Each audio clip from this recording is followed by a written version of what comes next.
All right, everyone, it is me. I am here in our little toy box making another video, and it hit me. I have never actually shown you guys that 1967 Plymouth Fury that you always see in the background of my videos.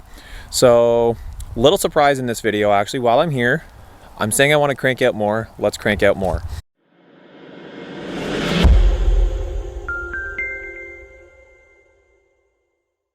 Should this car be outside? Absolutely not. Do I want it to be outside? Absolutely not. This car does have a lot of issues structurally. It's a C body, I believe. It has the original 225 slant 6 leaning tower of power with 48,000 original miles. It was never a cruiser. It was never in service. It's a replica car that my father made in 1991. I was born in 1992, and I grew up with this car. A lot of people wonder, why did he pick a make and model that was not actually used in service by the Ottawa Police, despite having accurate graphics, accurate cherry, accurate fender light, accurate siren? It's a bit of a story, but my father's father bought a brand new 1967 Plymouth Fury 3 in a turquoise, and that was the last car that he ever bought before his unexpected passing when my father was very young. So growing up, my dad got into his career with a lifetime of emotions fueling his direction, his choices. This car was very representative of his relationship with his dad, and my father's focus is on his career. So he kind of amalgamated his passion of vehicles with his work with a little familial tie. Now, what's funny is Johnny Lightning made this car into a little toy car. They'll never admit it, but it's funny that they make a 1967 Plymouth Fury 1 police car from Ottawa Police with these graphics and that cherry with this color scheme, when this is the only car in the world in existence with Ottawa Police with this year, make, model, and trim package.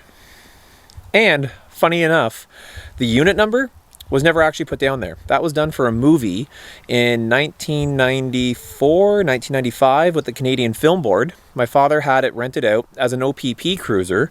They put the unit number. My father left it on.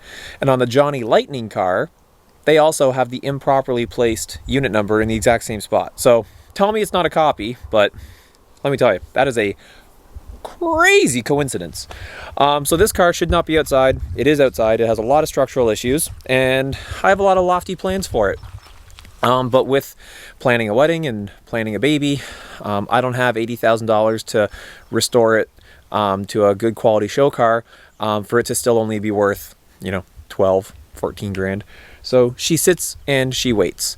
But, you guys know from my videos that I like telling stories. So I'm going to fill you in.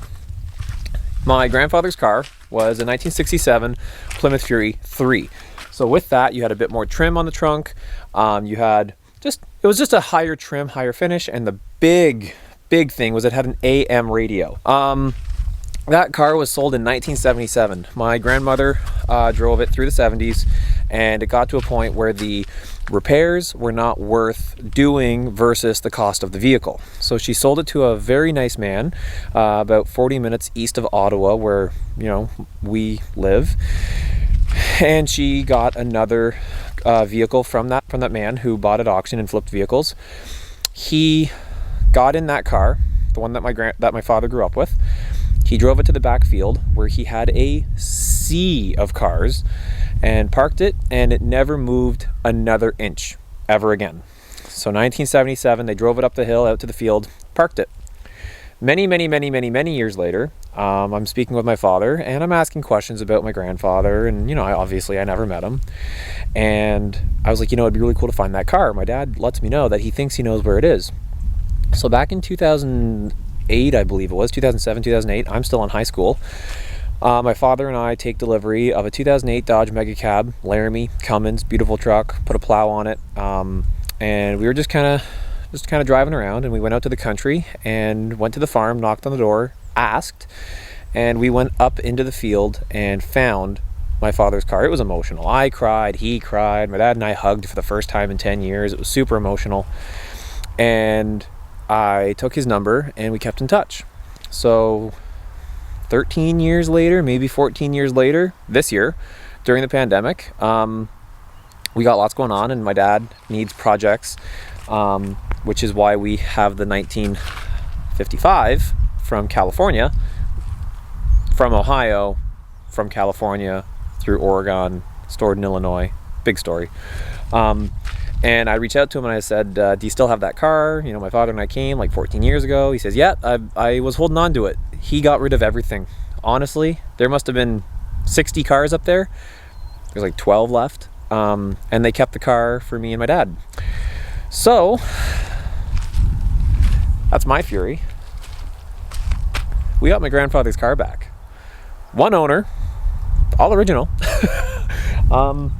It's there. It is so cool to have the two cars together for the first time ever. The car that inspired my dad's car, which is now my car, that inspired Johnny Lightning's toy car. This is it. This is the 1967 Plymouth Fury 3 that my grandfather bought brand new, and we rescued it. So, you know, my dad and I have a very interesting relationship. It's good. It's healthy. But it's not the relationship that my father probably expected while I was growing up. You know, we were born and raised in the country.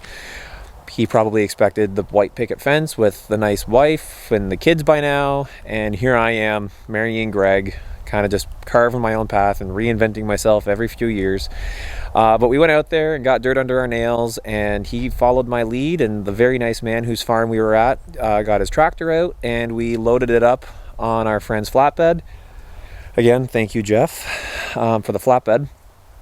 But this is it. So it is not salvageable. There are pieces that are salvageable.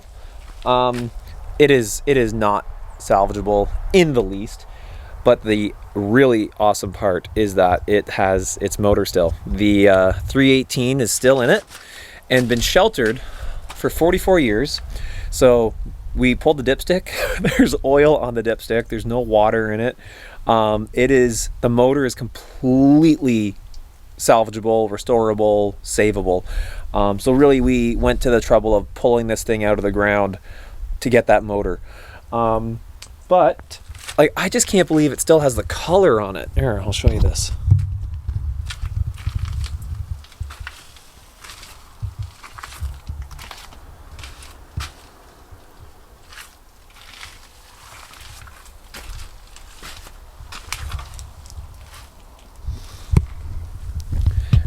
And so the really cool thing, pardon the 55. So the cool thing is, my grandmother drove this car. It was her daily driver. And after my grandfather passed away, and obviously before she sold it, she got into a car accident on, I believe it was Wellington Street, down by Parliament Hill in Ottawa, our nation's capital. And the damage obviously is still there. It was never fixed. So just to know that they didn't have two Fury 3s and we got the wrong one back, the quarter panel is still damaged from my grandmother, who passed away 9 years ago. So miss her every day. But yeah, super cool. I've always heard stories. I've heard stories about the car. My family is, you know, my father at least is like, oh, you know, Billy, oh, was he the guy with the purple Cuda? Like, everything's vehicles, right? So to actually see this car, you know, it's not green, it's turquoise. It's awesome. Hard to believe that my father rode in that as a kid and it was brand new. But so that is the connection. That is why I have a 67 Fury, which looks good from afar, but it's far from good. And yeah, so that's that. We got my bus. We've got my dad's 55. We got a little bit of Shamrock out here with our stretch limo and a sedan. But yeah, so anyway, guys, I just came out here to get out of the house, get my thoughts out, and while I was here, I wanted to show you guys the little history. So I'll try to edit some stuff in here to show you the history on these cars. And yeah, so to add on this 67, the one that my father did, He sold it in 2003. My parents separated in the late 90s. He sold it in 2003. I found it on eBay in New Jersey in 2008. So that's kind of what inspired the visit to go find my grandfather's car. We checked the VIN. Obviously, it's the only one in existence. It had the same damage on the front seat from my grandmother's necklace. My grandmother, before we loaded that car on the trailer, I remember distinctly loading it on the trailer with my dad when he sold it to deliver it to Connecticut. My grandmother got in it, being that she had the green one. And her ring, her wedding ring on the Fury steering wheel made the same click, and my dad just flashed back to his childhood hearing my grandmother's ring on the wheel. And it was the day we were putting this car on the trailer that her necklace, the clasp on her necklace, tore the front seat, tore the front bench. And so when I saw this car, I was in grade 10 civics class, and I should have been actually, it was civics and careers, and I was supposed to be making a cover letter and a resume, but I was already working for our family business, so I was goofing off, and I was on eBay looking at cars, and I saw this title, you know, Canadian police car, and it still has the tear from my grandmother. They all cracked on the steering wheel in the same spot, so it still has the tape. It's actually in decent shape. Oh, I love the smell of old cars. Oh, battery's still good.